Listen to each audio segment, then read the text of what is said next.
If we could stand for the pledge, please. I pledge allegiance to the flag of the United States of America and to the republic for which it stands, one nation, under God, indivisible, with liberty and justice for all. All right, friends, welcome. And Kathy, may I have a roll call, please? You got it. Saban.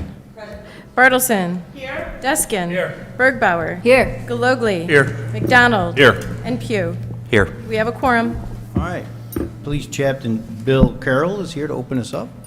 Dear Father, we pray for peace and good in the city. Jesus taught us to pray for the kingdom to come on earth. We ask that you pour out your abundant grace upon the city, providing wisdom and guidance to its leaders and bringing unity among its residents. May your love abound more and more in the city, leading to knowledge, discernment, and the ability to approve what is best. We pray for the needs of the city, both physical and spiritual. Please provide for the daily bread for its residents. May your presence be felt and experienced by all who dwell. In your name, amen. Amen. Thank you, Bill. All right, friends. Any liaison reports? I just want to say one quick thing. We want to wish our city attorney a happy birthday. No! Officially the old speed limit. In residential. Welcome Vista age. Yeah, she can move in there. Very good. Happy birthday, son. I have one for Public Works. Branch pickup. Spring branch pickup begins Monday, May 6th. Public Works crews will begin branch pickup on Monday, May 6th, starting at 7 a.m. Crews will make one pass through the city, which will take about 2 weeks. They will start on the southwest section of Lockport and work towards the northeast. Like I said, you have to have it out by 7 o'clock Monday morning, placed in the parkway near the curb, and have the cut ends out towards the street. Also, this is not the opportunity to cut down a tree. I think we obey the waste management rules, which I believe is 5 inches or 5 or 6 inches diameter. So, just letting you know. Thank you. Anything else? I have something. Last Saturday morning, Interact came by and we collected 200 pounds of plastic. And just to remind everybody, it's not just plastic bags, it's any kind of Amazon packaging that you get that's plastic. It's sandwich bags or bread bags, as long as they're clean. We collected 200 pounds. The school collected 500 pounds, so we have 700. We're 300 short for getting that bench. The bench comes from Tracks, and those are the people that take the plastic and make it into lumber, so they make decks out of them, and they're going to make a bench if we can get to the 1,000 pounds for the high school. We are setting up 2 recycle bins downstairs in City Hall. So, and thank you, everybody who did come out and contribute 200 pounds of plastic. That was quite a bit. So we need to get that 300 pounds, and hopefully we can do it before school ends. Oh, you're going to keep collecting. It wasn't a one day only. Yeah, and some of the residents were suggesting that we do twice a year because they really don't know what to do with all that plastic. Walk along that fence at Brick Street, man. I'm just kidding. But not really, but I get it. All right, very good. Thank you. I just want to remind everyone that what's coming up is the beautification recognition. And although we're just at the beginning of the flowers blooming, I know people are going to be planting, and we just wanted to say that when you do have your flowers all completed and they're all in full bloom, don't forget to enter your home so that we can recognize the great job and beautiful flowers that you planted. We'd love to be able to recognize you. We'll have the dates for the end of the spring summer probably by next village city meeting. So, and I think the Bloom Lockport is going to really tie in nice once we get that going, because then people can start planning the the plants that will be recommended. For native planting, yes. native planting, It'll work so- out really well. Yes, it will. So I'm excited when we can get that information out. Can you print out flyers again? Remember how we were yes. able, I really like that. All right, sounds good. So anyhow, so please, don't forget to send in your homes with the beautiful flowers that you're going to be planting. And it'll be probably by the end of June or so that, June or the beginning of July, that we'll be recognizing the people and the residents in the city of Lockport. So, thank you. And one more thing on the same idea. On May 18th is Main Street's annual cleanup. That's when flowers are planted and Yes, yes. I've been doing it for years. Garbage is picked up down around the South Public Landing and North Public Landing, and flowers are planted, and so. Yeah, right on. And speaking of flowers, I know this has been said before, but well done, staff of I've gotten compliments about all the tulips and the plantings and what's going on at City Hall, so. Public Works guys do a nice job on that. No, We're this- gonna have even more next year. And the iliums are starting to bloom now. Yeah, the alien balls, those are cool. We call that the Lockport flower. Yeah. You know, I wanted to ask, is there any way that the gateway sign that Oh, we have yeah. on 159th Street, could we start planting some tulips and, flowers that just kind of dress that up? Because it's a little green, but some color would really be nice. Yeah, we actually did talk about that. Oh, you did? So, Okay, yeah, we good. talked about the gateway signs, the Yes. same thing on Archer and stuff, yeah. Right, So right, our yeah. gateway signs, we are going to add some tulips and some Oh, spring color to perfect, because them. I think that'll really dress it up nicely. Okay, sounds good. Right on, thanks. All right, anybody else?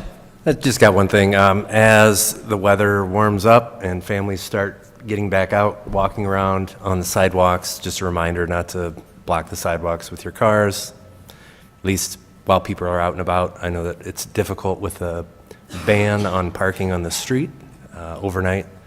Maybe move your cars in later in the evening instead of blocking the paths that kids use and families use to get around the neighborhoods. All right, thanks, man. Sure. I want to make a comment about Patrick Sheehan. Obviously, he's, we all know here, he's taken the position in the state senate from Marty Ozinga, or one of the Ozingas. Zinga, Jim. House, okay, State House. And so that's great. And it was something he was seeking, so we're very glad for him. That said, I have to appoint, and council has to approve someone else. We have about 50 days to do so. I've had some people reach out to me. I've had some names submitted, so if anybody's interested, or if you know anybody, please start thinking through it and put them in contact with me. I appreciate it. So just want to make sure I let everybody know. And then Kathy Gentile, I need to see you at the podium, please, if you don't mind. Yes.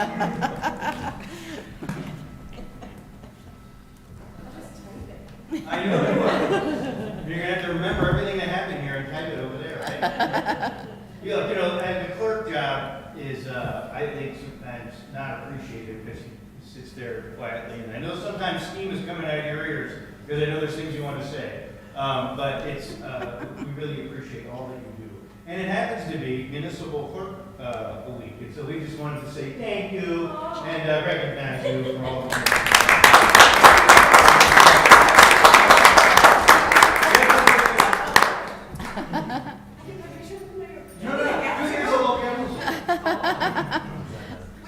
Oh, yeah, we should have got it right there. Oh, yeah. Distinguished citizen pin. Yeah. Just back out. Congratulations.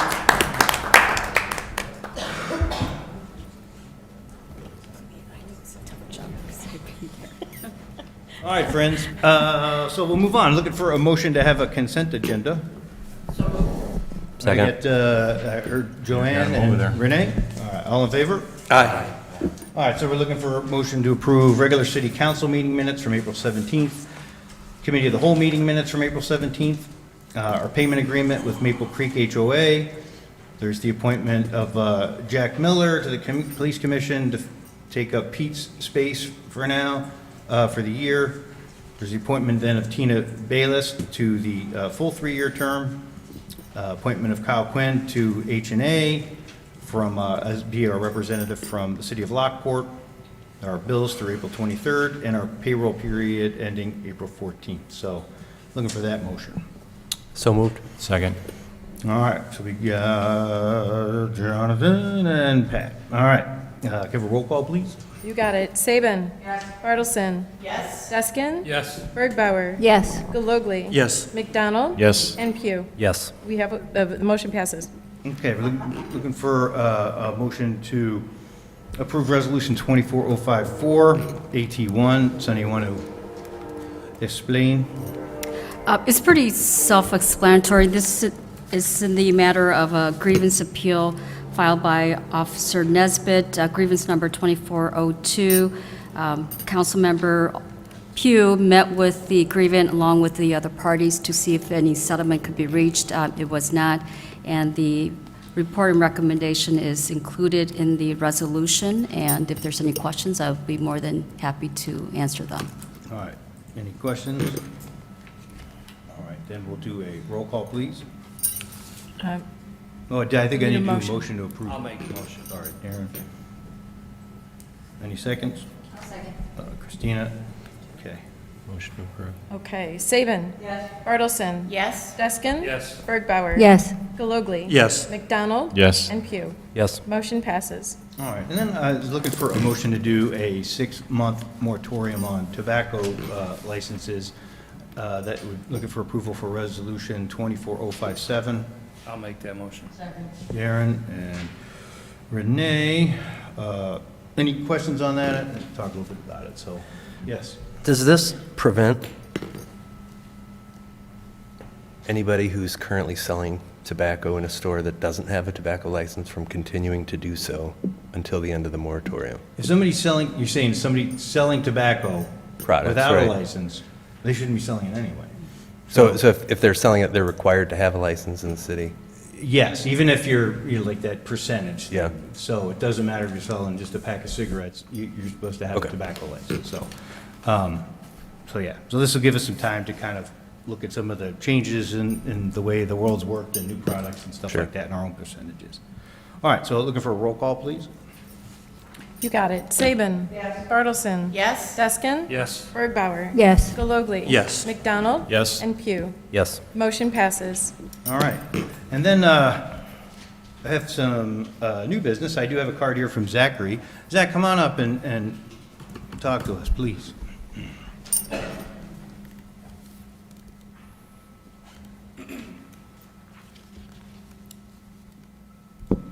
Hello, What we like to ask is just tell us your name and where you live, and then from there, you can tell us what's on your mind. my name is Zachary Dokowitz. I live in Karen Springs. Yes. I have been in, I am a vexillological enthusiast, and for those of you who do not know, vexillology is the study of flags.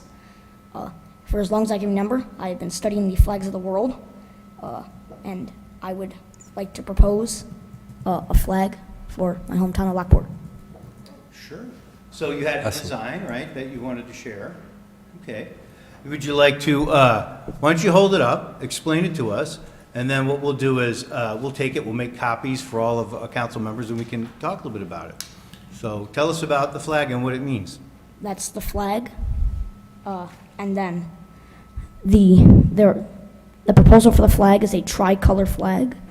I will start from the middle, go up, and then go down. Okay.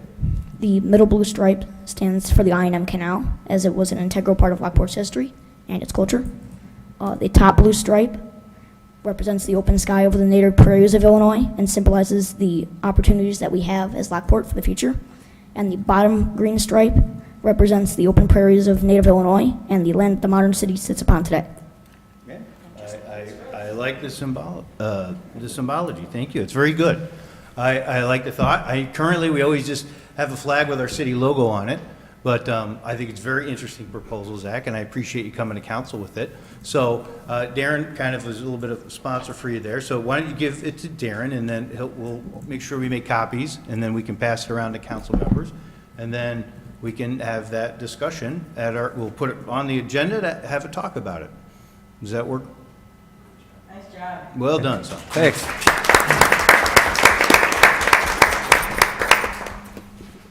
All right, friends, any other new business or anything? Yes, I have some new business. It's in regards to the tobacco, sort of. I know, Lance, you and I had talked about in the past, and you've been trying to work on it, business licenses. I would really think that we need to put this in the forefront. And I know that the fire department does have everybody's information, but I think as a community, we need to know the name of the owner, the name of the manager, phone numbers and contacts, and then we also need to know, what kind of business is going in. Not to say, oh, another ice cream place comes in and you say, no, you can't have that ice cream place. It's just to say what is going to be there. I think that would kind of help us as a community, because I think that we need to know who is selling in our community. The other thing too is I think it's useful. We have a problem with lighting. I believe that after 1 p.m., all the lights are supposed to be off on signs. I know they're not, and it's very hard to contact these people because you can't have someone go around in the middle of the night and say, okay, that one's on, then go back and say, oh, you have to, we could send out a mass mailing. Hey, did you know that the lights are supposed to be off by 1 p.m.? 1 a.m., yeah. So, yeah, I definitely think we need a business license. I don't, and I think it should be yearly. This way, because things change, managers change, owners change, and we need to keep up on it. Do you envision something like this also applying to people who are working out of their house, or not working out of their house, but running a business out of their home? Yeah. And then the last thing was, I know we currently have a program for landlords to register their property with the city. Is it possible to just do all of this with one kind of simple system? Maybe? I will say. Or consider it? Yeah, the current process that we have is anybody that wants to open a new business has to come in and fill out an application. They list their use, they list all the contact information, and things like that. So we do have the information for every business in the community.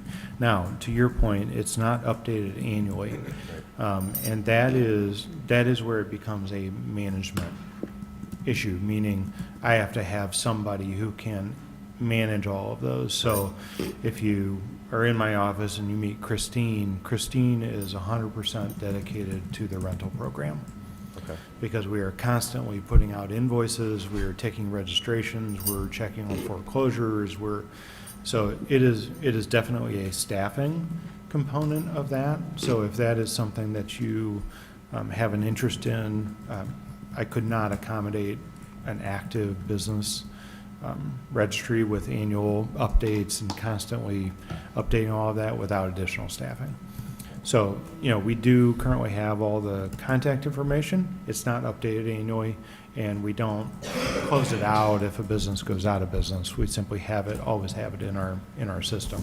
But, yeah, I mean, I'm totally open to it. I just want to make sure that. How do other communities do it? Like, I'm pretty sure Orland Park has a business license. Yeah, They probably do, but they have like 3 times our staff. they have a dedicated staff team. Other municipalities that I've worked at have them. They may have 1, 2, or 3 people in those departments, and sometimes they blend in the tobacco licenses and things like that.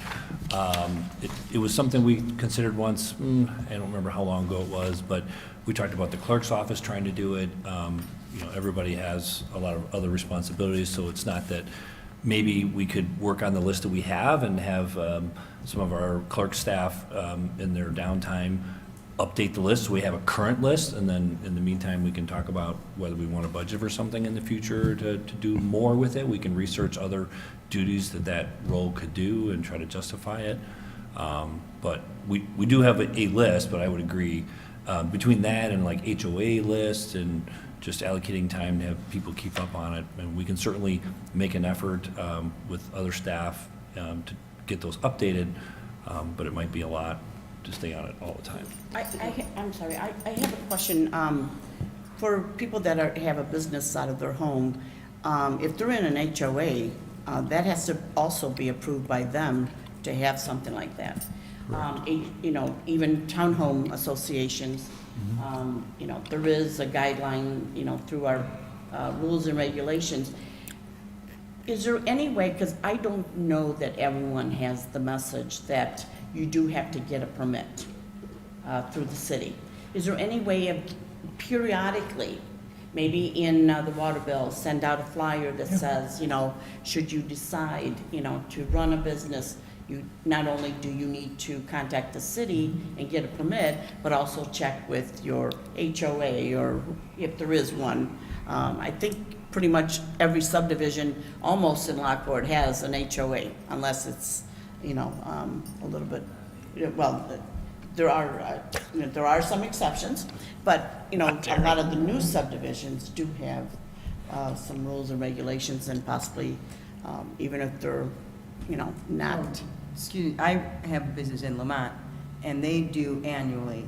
At first, they were doing them, they would just send out the little application every year around January 1st, you get, just to renew it. Now they went to this new system that you just log in, and it looks like it's almost government controlled, but it was super simple. And then I know no one's on the other end, Right. at least the first time they may be, but once it, and I think it auto-generates, so I can forward you that. We are, yeah, I know Jason over there. Yeah. And we are actually in the process right now of updating our BSNA software to accommodate our rental program. When ProChamps went out of business, we are basically operating the entire rental program on a spreadsheet right now. And so it's labor intensive. And BSNA does offer a software program as a part of their suite of services, and we have engaged them in getting on that. It's been a little bit of a slow rollout because of how busy they are with some other clients, but I actually have a phone call with them on Monday to advance that component. But I think using the certificates program in their program is something that can be a starting point for something like that, where we can start to pull up what they term to be certificates, which are basically just like index cards with data records on them for that. And it generates all the same kind of thing. It generates the invoicing, it generates the renewal period, it generates all of that kind of stuff. So I think we may be close on that, but it's going to take us about 6 to 8 months to make sure that we are fully up to speed. Yeah, right. Exactly. So let me ask you one question, because if I recall, and maybe Darren, you can help me, you have a better memory than I do, but when the application that we asked to fill out, like years ago, we talked about a business license, and the primary concern at the time was sometimes you'll get somebody signs a lease and they do their business and it's like a totally inappropriate spot. And like, for instance, they'd be in a storefront downtown and just would load up all of it was like a storage, right? Like, oh, I'm just gonna load all my stuff in here, right? And it's like, dude, that's actually not an appropriate use for that space. But if we knew about it, we'd say like, look, these are the available spaces for that kind of a business. And so a lot of ways it was set up just to help us guide people sometimes into the right area so that you didn't have something like that. And our application does require that they put the use on there for whatever it is, and that helps us determine, number one, if it's appropriate for that location. And then if it's not, we oftentimes work with the applicant to identify different areas of the city where it is appropriate for something like that. So that is something that did get included.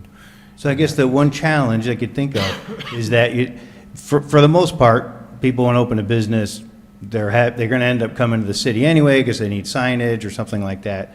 And so that's usually not going to be the problem. It's going to be a weird business that's like, look, man, I want to I don't know, clean carburetors in the back of this building, right? And so that it's never going to come to us anyway. right? So it's like, how do we deal with somebody getting a lease from a landlord to do business like that? That's the one that will end up being problematic, and that's actually the one we're trying to help guide in the right place. So that would be a thing to think through, and I'm not looking for a solution right now, but I did want to put that out there as something. Yeah, I mean, the simple thing is we close them.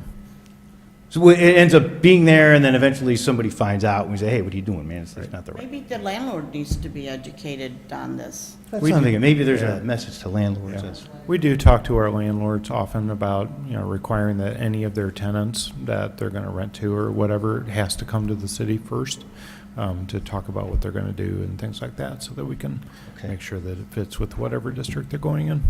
All right. Well, as Christina requested, if you don't mind, just kind of putting some thoughts together on that and getting back to us. Is there any other thoughts? Okay. Thank you, Christina. All right. Anything else? Then we'll ask for a motion to adjourn. Second. All right. Renee and JR, all in favor? Aye.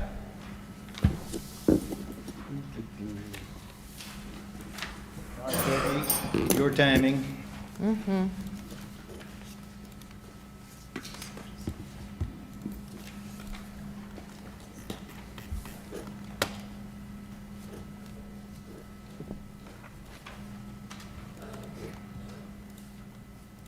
Okay, I'm ready. Roll call, please. You got it. Okay, Saban. Bartleson. Here. Deskin. Here. Bergbauer. Here. Galogly. Here. McDonald. Here. Hugh. Here. We have a quorum. All right. So first thing on the agenda is CA1, extension for the license agreement with Midwest Soaring. Yes. Thank you, Mayor and members of the council. We did receive a letter of request from the Midwest Soaring Foundation for a 5-year extension. They're trying to do their future planning and want to know where they're going to be. In 2015, we did approve an agreement for them. We've extended it once already. It's coming due next year, so they're a little early in their request, but it's certainly something we could do. This would be approving Resolution 24056 for a 5-year extension for the Midwest Soaring Group. They're a Native American group that's in the kind of office side of the Metro building, which we haven't had any other interest or takers for. There is a bakery on the northern side of the building that has been paying some rent, and the ridership is still pretty low for Metro, and I think it's fine in our recommendation in regards to knowing that they're going to be there. An extension through 2030 is a good thing. They've been doing events in the community, and they sponsor things and provide volunteers, so they're a good not-for-profit. Happy to answer any questions or concerns. I saw in the letter that their request was for till the end of 2027. Can we just do that? Yeah, I was actually the one that just said, well, you guys want to do 5 years instead of you having to send me a letter or every couple of years. That's really up to you guys. If 2 years is fine.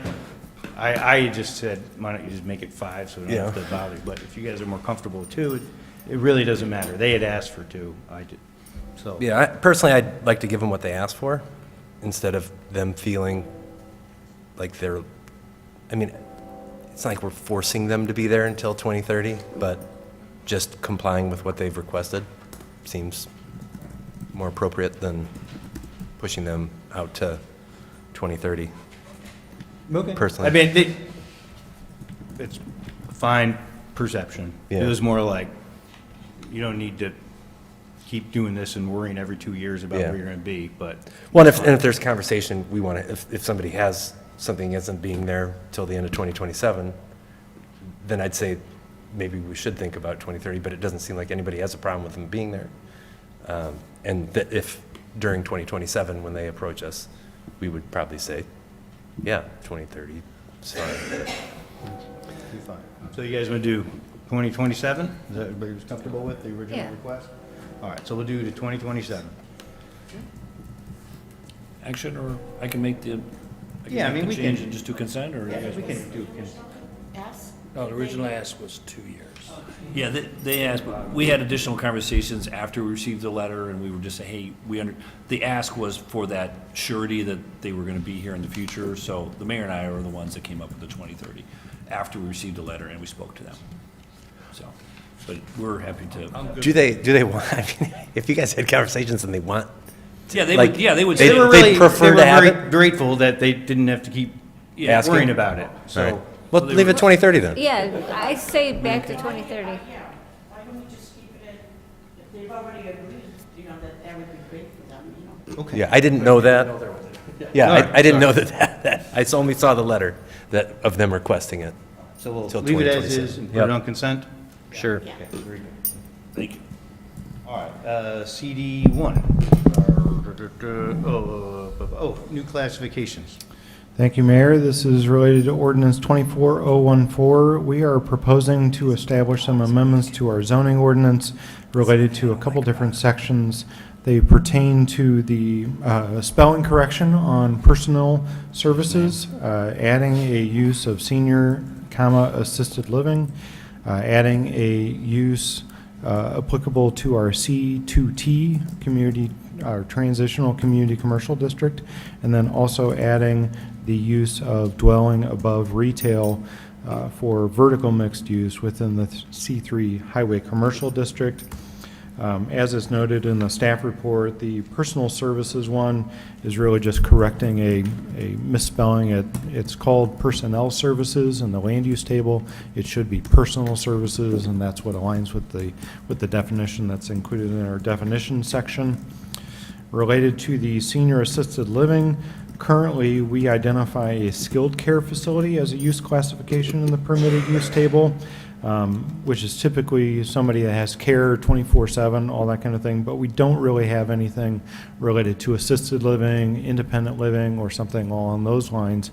That's kind of the next level down from a skilled care, where you have nursing staff and actual equipment and medical care being provided. So we are proposing that we add a assisted living use classification to the ordinance. Again, designed to promote independent living, coordinated housekeeping, different things like that.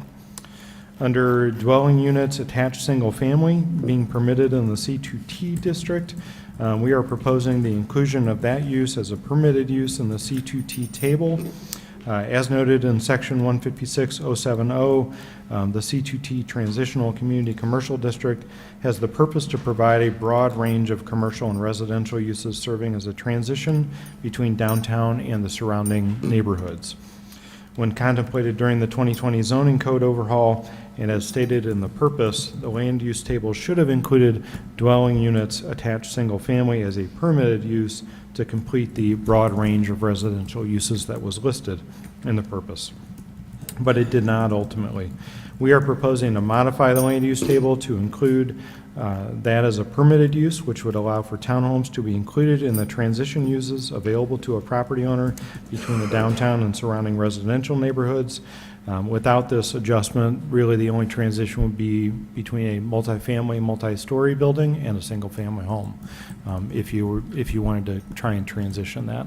The real impetus for this is we have a number of C2 properties along State Street that, if they were held to the bulk standards for a C2 district, would never be developed because they aren't deep enough, they aren't big enough, they don't meet any of our typical highway level setbacks, all that kind of stuff. And so the C2T district was created so that we could reflect a more downtown type environment, but also then utilizes the lots for what they offer and what they have existing, as opposed to we would have people come in with a concept and then we'd come to you with a list of 16 modifications of our bulk table because otherwise they wouldn't be able to be developed. In addition, we see that there is some value in allowing the C2T district as transitions between our highway commercial and our community commercial areas along 9th Street and 159th Street, and similarly in the areas surrounding our commercial nodes as they're outlined in the Route 171 plan. The overlay zoning designation provides the perfect opportunity to preserve some limited commercial options that go beyond home occupation where appropriate, but also allows for a broader range of residential options as they move away from our commercial corridors. And then the last piece is allowing for vertical mixed use in our C3 districts. So the zoning ordinance currently does not allow for residential to be above commercial in the C3 district. Think what downtown looks like today. Think a number of other redeveloped areas that have apartments above commercial level. Regardless of how big the commercial is, it would always have residential above. Given the shift in a lot of retail markets and the opportunities to increase those commercial opportunities and create walkable developments, we are recommending that dwelling units above ground floor retail be a special use allowed in the C3 district. As currently constituted, that would not be allowed in the C3 district. So many of our conversations that we've had about a desire for vertical mixed use as opposed to the definition of horizontal mixed use, in any of our C3 districts, we can't really have that conversation because it's not currently allowed. And so this gives us that opportunity to be able to allow for that. With that, I'll take any questions that anybody has.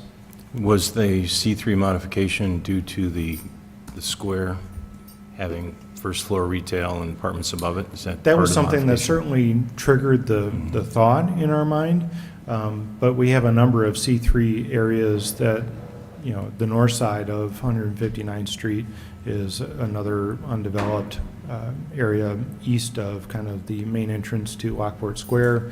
We have what happens east of 355, whatever that entire Gauger stretch will ultimately be 10, 15, 20 years from now. Some of the areas that are up closer to Highland Ridge, along Archer, up in that stretch, and then as you get closer along Route 171, our master plan for that corridor identified a series of different commercial nodes. So the one specifically around the Maryknoll Plaza that we've talked about oftentimes, around Smith Road, if ultimately the city would ever have relatively control over that in the future. And then I think there's also one, of course, right up around 355. So those areas offer that opportunity to be able to exist within the community.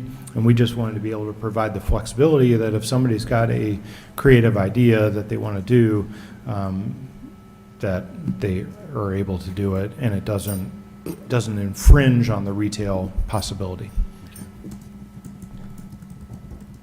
Anything else? I've got a creative idea that I just wanted to run by and see if that would fall in line with what's proposed for the amendment for senior housing.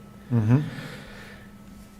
If I was a company, could I buy a house in a neighborhood and turn it into senior assisted living and have 4 seniors rent out bedrooms within that house and operate a business and be in conformance of the zoning that's proposed? Under the way that this is put in any of the R districts, it would be allowed. Okay.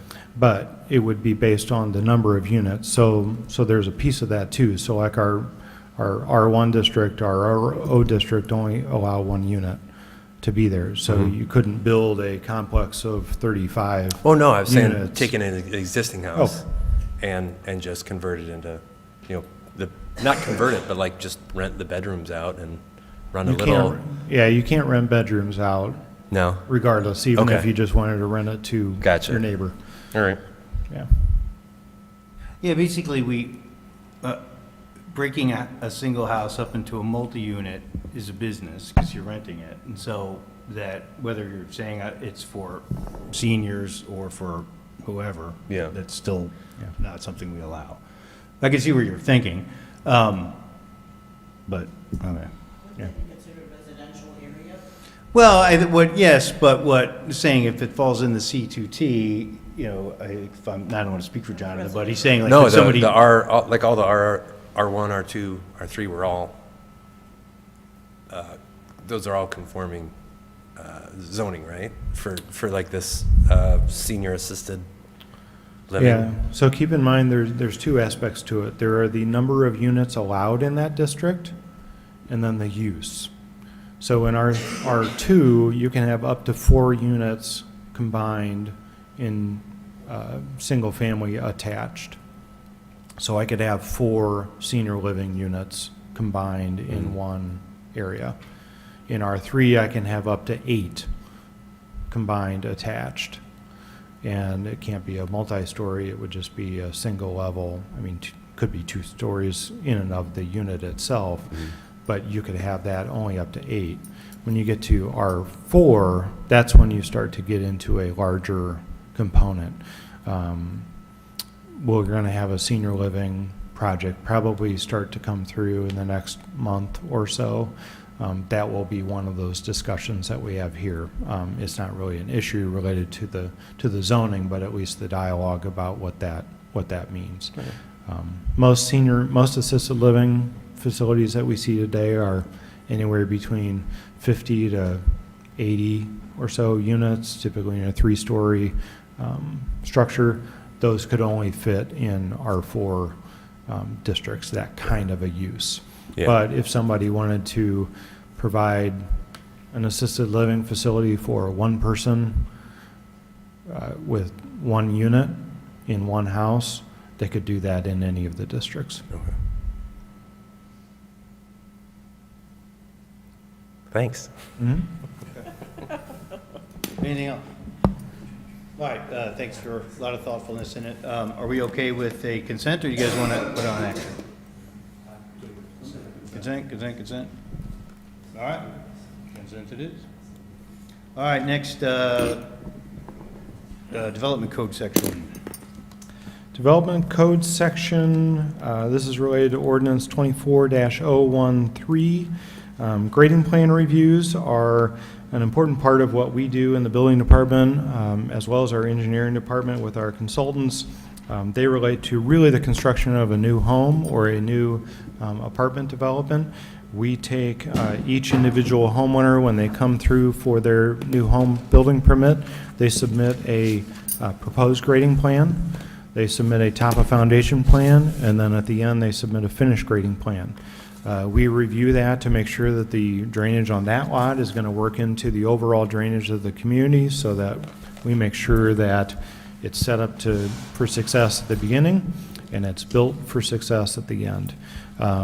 We established the fees that we charged back in 2019 when the development code was last updated.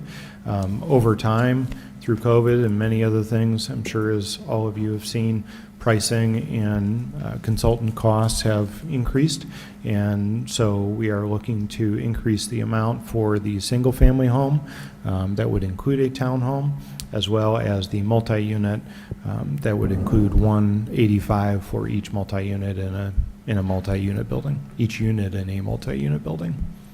So is the mindset that's just taking more staff time and needs? It's not really taking more staff time, it's becoming more expensive because our consulting engineers are the ones that review it. And as opposed to the city paying for our consulting engineer to do it without being reimbursed that cost from a homeowner, that's what we want to do. The best. Okay. Yep. Is there any reason why you didn't go from 150 to 200? It's a $15 increment. I mean, if we're using outside engineers, they're not cheap, and I'm sure they're charging us $200 to $300 an hour, so. Right, keep in mind with the 185, it's per unit in a multi-unit building. So for an example, the Springs 20-unit buildings, it's 20 times 185. So we felt that when you start to multiply that out, it does get us what we need to cover our costs. And I wanted to make sure that the increases were reflective or consistent between the two. So our increase from the 400 to the 500 is roughly a 25% increase. Our increase from 150 to 185 is roughly a 25% increase too. Okay. That was the intent. Any other questions? Otherwise, we'll do consent. Okay. Special use permit for the property over at 25 Charles. Thank you, Mayor. This is related to ordinance 24-105 and resolution 24-052. The applicant, Zachary Conan, who's in the audience tonight, is requesting approval of a special use permit for a planned development to allow a townhome building with 5 units for the property located at 25 Charles Street. You see it on your screen, circled or squared out in yellow.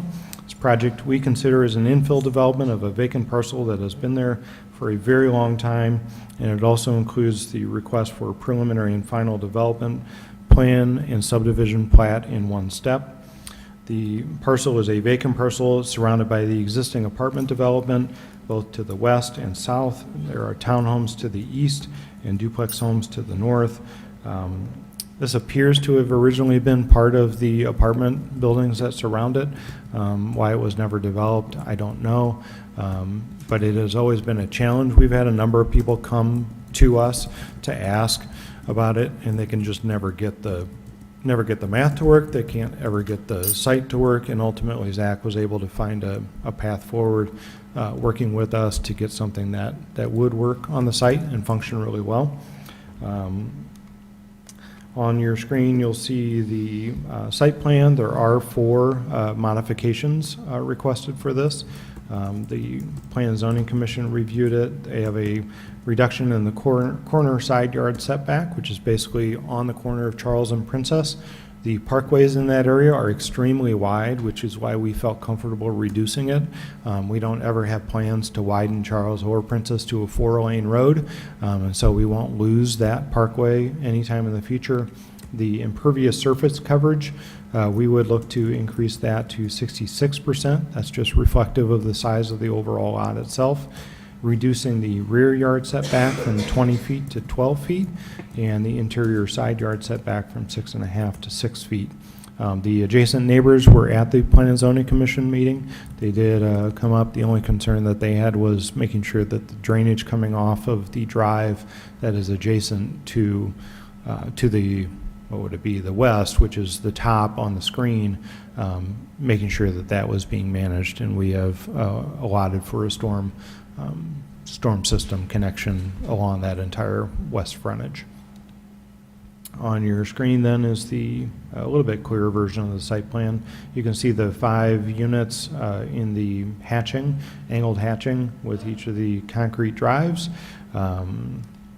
Here's the architecture for what they're going to look like in the future once they're built. These meet our design guidelines for the building standards that we have. This is what the rear side will look like, and the south face. And the landscape plan meets our requirements for our basic 40 points, is how we typically delineate those. And so our recommendation for this is to place ordinance 24-105 and resolution 24-052 on council for action or consent. And like I said, Zach is in the audience tonight. If you have any questions, I can certainly answer them, or if I can't, he certainly can. So what was the need for a special use? That's the part I'm a little confused. So it's a R4 property, and anytime it's over a certain size or requires a certain number of modifications, that triggers the special use for a planned development. So a planned development is a special use permit. Any other questions? Yeah, it looks nice. It'd be nice to fill it. So we're good with consent on those? Yes. All right, thank you. And then PD1. What you got, Chief? Thank you, Mayor. Good evening. Good evening, City Council members. As we know, the city has adopted sections of the Illinois Vehicle Code into our Lockport Code of Ordinances, allowing officers the flexibility to write, when appropriate, administrative citations rather than the state uniform traffic tickets. In 2019, the state of Illinois made a change to the unlawful use of cell phone violations, but making this offense a moving violation. When they did that, they drastically increased fines, fees, and penalties. Because we take distracted driving very seriously at the police department, and we take part in the Illinois Department of Transportation distracted driving campaigns, we issued a lot of these tickets. So I believe that utilizing the city administrative citation for this offense would accomplish the same goal, which is to reduce distracted driving occurrences while placing much less of a financial burden on the motorists who not only reside in Lockport but travel through the city as well. So tonight I'm asking for City Council's consideration to amend both Chapters 38 and 70 of the Lockport Code of Ordinances to add the offense of unlawful use of mobile telephones. We would ask this item to be on action because there are some housekeeping measures. There are some other offenses that go to the administrative adjudication process that was not included in Chapter 38. We want to make sure everything is tightened and be able to review it. So we will be coming back at the City Council with the ordinance 24-012 that would include any gaps in our ordinance. So I'm always for like warnings and I think it's great. I'd rather be able to have an officer pull somebody over and say, look, you know, here's a city citation, not a moving violation. What happens though if the same person keeps getting hit for this? Like, this is like the third time I've pulled you over for this, you know, sir. Is there ever a higher penalty if somebody just won't get off their phone while they're driving? Yes, so the officer has the discretion this way. They can write the $50 city ticket, or they could, depending on the seriousness of the offense, or if it's multiple times that we've had issues with this motorist, we can issue the state citation. But like I said, the difference in that is those citations start at $164 and can go upwards of $300, where this is $50. And because we do these campaigns and everything else, we write quite a bit of them. Plus the state violation is a reportable offense and it impacts your driving record. So for the administrative education, it doesn't, and that's why the ordinance specifically states that this is a non-reportable offense under the Illinois Vehicle Code. Okay, thank you. Going off what Steve just said, the police department does have record that multiple city ordinance tickets have been written for violation, right? Yes, citations, infractions, they're kept in-house, so we do have record of that. So you, like an officer pulling somebody over could see that it was the They third could look time. into it, yes. Nice. All right. So how are we going to get the message out to the residents on this? Because now we're actually enforcing it. Start pulling them over. Well, we've been So we've enforcing been. it. What we're basically saying is, I'm not really sure it needs to be trumpeted. Oh, okay, so you We're feel- enforcing it. Okay. Yeah. It's just instead of somebody getting a $180 or $300 ticket that's reported, it's like it's. Second, just somebody saying, I didn't know that. You know? I think what you'll see is more, yeah, I think you'll see more enforcement this way, because to be honest with you, we used to be able to write this citation, and officers used to write a lot, and then remember 2019 COVID hit, the officers started feeling bad. They're like, we're writing these tickets for this lower amount, now we're hitting them for this exorbitant fee, so now I think you're going to get more enforcement. All right, so we'll put it on for action? Yes. Okay, thank you. And then, all right, Public Works, what do you got for us? This one is for the construction engineering for Division Street wastewater treatment plant, the non-portable. Ari, she's gonna yell at me now. Because for the non-portable water system, so we came with council before for the changing over to the non-potable water, doing a, basically saving the city money. This is for the Phase 3 engineering inspection. Baxter Woman actually did the design, so they're gonna oversee the construction of it. So this is just to approve resolution number 24-051, for the accept the proposal for Baxter Woman and to not to exceed amount of $49,230 for the engineering services. All right, questions, concerns, thoughts? Brian, was that just a percentage of the project cost? I mean, and then they back it is into a bunch of actually- labor? The project was about 800,000. 800? So, yeah, this is a very small amount Okay. for it, yeah. All right, if no questions, we'll do consent. All right. Oh, I had another one. Yeah, Sorry. Does Baxter and Woodman have the ability to provide like an online project update website for the owner For which one? for this project? Like if you or somebody on council wanted to just log in and say, because there's a bunch of submittals and like things that they're saying that they're going to be producing throughout the product or project. Right. Is there a way for not just your staff, but someone who's a representative of the owner of the project, which would be the city? Yeah. We have our own website where, on the Public Works, if you go on there, we just launched it. We're to have an update of all the construction activities as it's going. So that's gonna have like weekly updates. Cool. That'd as be the project amazing. goes. So if you go Yeah. onto ours, you can see it. It also links to the Illinois 7, which has a special one just due to the size of that one. Sure. We actually went out and got a consultant to do that one. Okay. So that one has it, but if you view our website, it'll have it'll have like weekly updates as the project goes, if it's Okay. a milestone. Yeah. Great. That's awesome. I'll send you a link. Yeah, perfect, perfect. Jonathan always wants to know what's going on, man. I like it. Well, no, I'm sorry, it's really just that, like, you read through their proposal, and there's all these things that they're doing that they're reporting back to the Lockport, and No, that's good, thank you. yeah, for us to be able to stay on top or just get some visibility on it, I think would be great. All right, then what else you got, Brian? So, there we go. So this one is actually just the replacement of the double doors at City Hall. We went out and got 3 quotes. The doors are just not getting repairable anymore. They're having a hard time closing. They're just getting stuck open. So for security reason, we're going to improve them, modernize all the double doors surrounding here. So how many that's all sets it is that? There's 1, 2. 6. We replaced a couple a few Yeah. years ago. So we just did the east and west, so every other door around is gonna be done, so. Like 8 2 in doors. the 5 gym. exterior. Okay. Yeah, 5 more. And- Yeah. Yeah, and just so you know, we've kind of, we engaged an architect too to help us re-review the building analysis, in particular City Hall. There's a lot of things starting to fail. We want to engage a true HVAC system, so we don't have to have windows open during meetings. So that'll help us in the budgeting going forward in the next couple of years. Steven just loves it. Maybe a ceiling fan, I don't know.